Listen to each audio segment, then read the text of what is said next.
যোগ্য মানুষ গড়ে তোলা এখন বর্তমানে এটা অনেক বেশি কঠিন। যে আপনি হিমালয় পর্বত পার হতে পারবেন, উঠতে পারবেন চূড়ায়, কিন্তু সন্তানের মতো সন্তান, আনুগত্যশীল সন্তান আপনার পরিবারে গঠন করা, তৈরি করা এখন বর্তমানে অনেক বেশি কঠিন। তার কারণ হলো যে আমরা আমাদের বাবা মায়ের কিছু কিছু সিদ্ধান্ত, যে সন্তানকে প্রথমেই তাকে কি শিক্ষা দেওয়া দরকার ছিল, তাকে কিভাবে গড়ে তোলা দরকার ছিল, এটা আমরা ইসলামী দৃষ্টিকোণ না অনুসরণ করে আমরা এমন জায়গায় আমরা অনুসরণ করি যে সন্তানগুলো একটা পর্যায়ে বড় হয়ে গেলে এরপর আর আফসোস করা ছাড়া আর কোনো কিছুই থাকে না। তখন আমাদের কাছে আসে যে হুজুর আমার এই ছেলেটাকে একটু কি মাথায় ফু দিয়ে দেন, একটা দোয়া লিখে দেন, এই সন্তান এদিক সেদিক চলতেছে।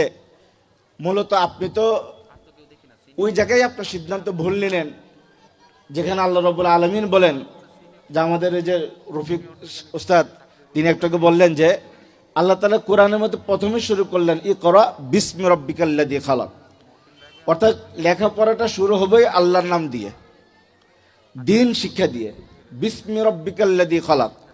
আর আমরা যদি আমাদের এই লেখাপড়ার এই সিদ্ধান্তগুলো যদি আমরা যদি সময় মতো নিতে না পারি, তখন আমাদের আফসোস করা ছাড়া আর কোনো কিছুই থাকে না।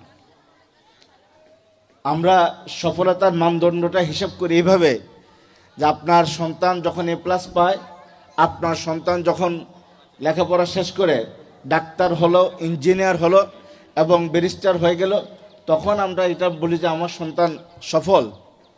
কিন্তু আসলে যে যদি ইসলামী দৃষ্টিকোণ থেকে, কোরআনের দৃষ্টিকোণ থেকে যদি আপনি যদি বলেন যে আসলে কি আপনি সফল কিনা, আমরা তো এখন মানে মানুষ বস্তুবাদীতে বিচার করি, বস্তুবাদী হয়ে আমরা প্রত্যেকটা জিনিস বিচার করার চেষ্টা করি। সমাজে যার অর্থ বেশি, সমাজে যার সম্পদ বেশি, যার প্রতিপত্তি বেশি, ক্ষমতা বেশি, তাকেই আমরা মনে করি যে সে সফল।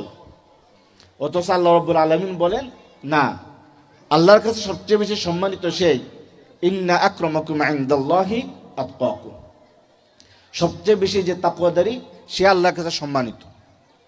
আপনার সন্তান যদি এটা মানে সত্য কথা, যেটা আপনি যদি এটা মনে করেন যে আপনার সন্তান এখন পর্যন্ত আপনার কথা শুনে, এখন পর্যন্ত আপনার কথায় এদিক সেদিক করে না, অন্তত আপনার সন্তান আপনার চোখের দিকে তাকিয়ে কথা বলে না, এরকম যদি হয়ে থাকে আপনার সন্তান, আপনি মনে করবেন পৃথিবীতে আপনি অর্ধেক সফল, বাবা ভাইয়ের মতো আপনি অর্ধেক সফল।